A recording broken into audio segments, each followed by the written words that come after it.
Hi hello ನಮಸ್ತೆ ನಮಸ್ಕಾರ ಎಲ್ಲ ಸ್ಟೂಡೆಂಟ್ಸ್ಗೂ ಕೂಡ.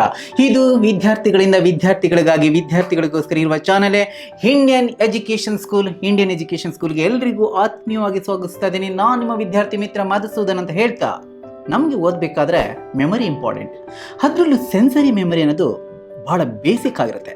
ಹಾಗಾದ್ರೆ ಸೆನ್ಸರಿ ಮೆಮೊರಿನ ಸ್ಟಡಿನಲ್ಲಿ ಹೇಗೆ ಯೂಸ್ ಮಾಡೋದು? ಹಾಗಾದ್ರೆ ಇವತ್ತಿನ ಟಾಪಿಕ್ ಏನಂದರೆ how to use sensory memory in study. Types of ಮೆಮೊರಿನಲ್ಲಿ ಸಾಕಷ್ಟು ಥರ ಇದೆ. ಅದು ಸೆನ್ಸರಿ ಮೆಮೊರಿ ಇರ್ಬೋದು, ಶಾರ್ಟ್ ಟರ್ಮ್ ಮೆಮೊರಿ ಇರ್ಬೋದು, ಲಾಂಗ್ ಟರ್ಮ್ ಮೆಮೊರಿ ಇರ್ಬೋದು. ಹಾಗಾದರೆ ಸೆನ್ಸರಿ ಮೆಮೊರಿನಲ್ಲಿ ನಾವು ಏನನ್ನ ಹೇಳ್ತೀವಿ ಅಂದರೆ, ಪಂಚೇಂದ್ರಿಯಗಳನ್ನು ಸರಿಯಾದ ರೀತಿಯಲ್ಲಿ ಬಳಸ್ಕೊಂಡು ನಾವು ಕಲಿಯೋದಕ್ಕೆ ಸೆನ್ಸರಿ ಮೆಮೊರಿ ಅಂತ ಹೇಳ್ತೀವಿ. ಸೆನ್ಸರಿ ಮೆಮೊರಿನಲ್ಲಿ eye, ear, skin, tongue, nose ಇವೆಲ್ಲವನ್ನು ಕೂಡ ಸರಿಯಾದ ರೀತಿ ಬಳಸ್ಕೋಬೇಕು. ಏಕೆಂದರೆ ನಾವು ಪಾರ್ಟ್ ಆಫ್ ಬುಕ್ಸ್ ಟೆಕ್ಸ್ಟ್ ಬುಕ್ನಲ್ಲಿ ಓದ್ತಾ ಇದ್ದೀವಿ ಅಂದರೆ ಸರಿಯಾಗಿ ಕಣ್ಣನ್ನು ಬಳಸ್ಕೊಂಡು ಓದಬೇಕು. ಯಾವುದಾದ್ರೂ ಆಡಿಯೋ ಬುಕ್ನ ಕೇಳ್ತಾ ಇದೀವಿ ಅಂದರೆ ಕಿವಿಯನ್ನು ಸರಿಯಾಗಿ ಕೇಳಿಸ್ಕೊಂಡು ಹೇಳ್ಕೋಬೇಕು. ನೆಕ್ಸ್ಟ್ ಸ್ಕಿನ್, ನಾವು ಏನಾದರೂ ಪ್ರಾಕ್ಟಿಕಲ್ ಆಗಿ ಲ್ಯಾಬಲ್ಲಿ ವರ್ಕ್ ಮಾಡ್ತಾ ಇದ್ದೀವಿ, ಇಲ್ಲ ಸಿಸ್ಟಮಲ್ಲಿ ವರ್ಕ್ ಮಾಡ್ತಾ ಇದ್ದೀವಿ ಅಂದರೆ ಸ್ಕಿನ್ನನ್ನು ಸರಿಯಾಗಿ ಬಳಸಬೇಕು. ಟಂಗ್, ನಾವು ಮಾಡ್ತಿರೋದು ಎಷ್ಟು ರುಚಿಸಬೇಕು ಅಂತ ಇರುತ್ತೆ, ಆ ಟೇಸ್ಟನ್ನು ನಮ್ಮ ನಾಲ್ಗೆನಲ್ಲಿ ಇರಬೇಕು. ಹಾಗೆ ನೋಸ್, ಸ್ಮೆಲ್ಲನ್ನು ಗ್ರಹಿಸಬೇಕು. ಈ 5 ಪಂಚೇಂದ್ರಗಳನ್ನು ಸ್ಟಡಿನಲ್ಲಿ ಬಳಸಿದಾಗ ಅದು ಸೆನ್ಸರಿ ಮೆಮೊರಿ ಆಗುತ್ತೆ. ಹಾಗಾದರೆ ಸೆನ್ಸರಿ ಮೆಮೊರಿನಲ್ಲಿ ಐಕಾನಿಕ್ ಮೆಮೊರಿ ಅಂತ ಇದೆ. ಐಕಾನಿಕ್ ಮೆಮೊರಿ ಯಾವ್ದು ವರ್ಕ್ ಆಗುತ್ತೆ ಅಂದರೆ ಫಾರ್ ವಿಸುಲೇಷನ್. ಒಂದು ಎಕ್ಸಾಂಪಲ್ ಹೇಳ್ತೀನಿ.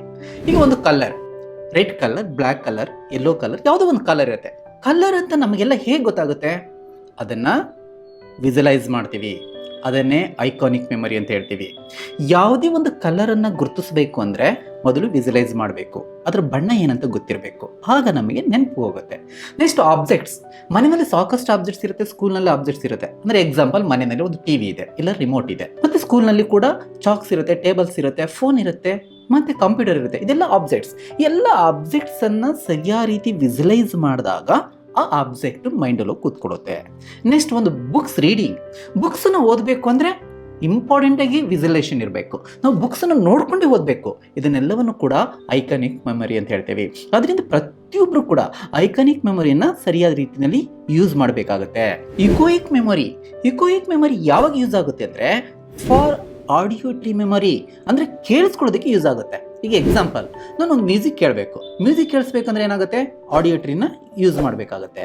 ಈ ಆಡಿಯೋಟ್ರಿ ಮೆಮೊರಿ ವರ್ಕ್ ಆದಾಗ ಮಾತ್ರ ನಮಗೆ ನೆನಪಿನಲ್ಲಿ ಉಳಿಯುತ್ತೆ. ಮತ್ತು ಒಂದು ಸಾಂಗ್, ಒಂದು ಫಿಲ್ಮ್ ಸಾಂಗ್ ಇರ್ಬೋದು, ಮತ್ತು ಒಂದು ಯಾವುದೇ ಸಾಂಗ್ಸ್ ಇರ್ಬೋದು, ಫೋಕ್ ಸಾಂಗ್ ಇರ್ಬೋದು, ಮತ್ತು ಕ್ಲಾಸಿಕ್ ಸಾಂಗ್ಸ್ ಇರ್ಬೋದು, ಡಿವೋಷನ್ ಸಾಂಗ್ ಇರ್ಬೋದು, ಯಾವುದೇ ಒಂದು ಸಾಂಗನ್ನು ಕೂಡ ನಾವು ಸರಿಯಾದ ರೀತಿಯಲ್ಲಿ ಕೇಳಿಸ್ಕೊಂಡಾಗ ಮಾತ್ರ ಮೈಂಡಲ್ಲಿರುತ್ತೆ. ನೆಕ್ಸ್ಟ್ ಒಂದು ಫೈಮ್ ಇರ್ಬೋದು, ಪದ್ಯಗಳಿರ್ಬೋದು, ಮತ್ತು ಸೌಂಡ್ಸ್, ಎನಿ ಸೌಂಡ್ಸ್, ಅದು ನ್ಯಾಚುರಲ್ ಸೌಂಡ್ಸ್ ಇರ್ಬೋದು, ಅನ್ಯಾಚುರಲ್ ಸೌಂಡ್ಸ್ ಇರ್ಬೋದು, ಅದನ್ನೆಲ್ಲವನ್ನು ಕೂಡ ಸರಿಯಾದ ನಿಟ್ಟಿನಲ್ಲಿ ಕೇಳಿಸ್ಕೊಂಡಾಗ ಮಾತ್ರ ಅದು ನಮಗೆ ನೆನಪಿನಲ್ಲಿ ಉಳಿಯುತ್ತೆ. ಇದನ್ನು ನಾವು ಇಕೋಯಿಕ್ ಮೆಮೊರಿ ಅಂತ ಹೇಳ್ತೀವಿ. ನೆಕ್ಸ್ಟ್ ಹ್ಯಾಪ್ಟಿಕ್ ಮೆಮೊರಿ, ಇದು ಇಂಪಾರ್ಟೆಂಟ್. ಹ್ಯಾಪ್ಟಿಕ್ ಮೆಮೊರಿ ಅಂದ್ರೇನು? ಫಾರ್ ಟಚ್, ನಾವು ಮುಟ್ಟಿ ಅದನ್ನು ಸ್ಪರ್ಶ ಮಾಡಿ ಅದರಿಂದ ಕಲಿತಾ ಹೋಗ್ತೀವಿ. ಎಕ್ಸಾಂಪಲ್, ಕಂಪ್ಯೂಟರ್, ಲ್ಯಾಪ್ಟಾಪ್, ಇದನ್ನೆಲ್ಲವನ್ನು ಕೂಡ ನಾವು ವರ್ಕ್ ಮಾಡಬೇಕಾದ್ರೆ ಫಾರ್ ಟಚ್, ಮತ್ತು ಲ್ಯಾಬಲ್ಲಿ ವರ್ಕ್ ಮಾಡಬೇಕಾದ್ರೆ ಟಚ್ ಮಾಡ್ತೀವಿ. ಇದನ್ನೆಲ್ಲವನ್ನು ಮಾಡಬೇಕಾದಾಗ ನಾವು ಹ್ಯಾಪ್ಟಿಕ್ ಮೆಮೊರಿನ ಯೂಸ್ ಮಾಡ್ತೀವಿ. ಅದರಿಂದ ನೋಡ್ತಿರೋಂಥ ಪ್ರತಿಯೊಬ್ಬರು ಸ್ಟೂಡೆಂಟ್ಸ್ ಸೆನ್ಸರಿ ಮೆಮೊರಿನ ಯೂಸ್ ಮಾಡಬೇಕಾದ್ರೆ ಇವೆಲ್ಲ ಮೆಮೊರಿಗಳಲ್ಲಿ, ಸೆನ್ಸರಿ ಮೆಮೊರಿನಲ್ಲಿ ನಾನು ಅವಾಗಲೇ ಹೇಳ್ದಂಗೆ ಐಕಾನಿಕ್ ಮೆಮೊರಿ ಇರ್ಬೋದು, ಇಕೋಯಿಕ್ ಮೆಮೊರಿ ಇರ್ಬೋದು, ಮತ್ತು ಹ್ಯಾಪ್ಟಿಕ್ ಮೆಮೊರಿ ಇರ್ಬೋದು. ಈ 3 ಮೆಮೊರಿನ ಸರಿಯಾದ ನಿಟ್ಟಿನಲ್ಲಿ ಯೂಸ್ ಮಾಡಿದಾಗ ನಮಗೆ ಸೆನ್ಸರಿ ಮೆಮೊರಿ ಯೂಸ್ ಆಗ್ತದೆ.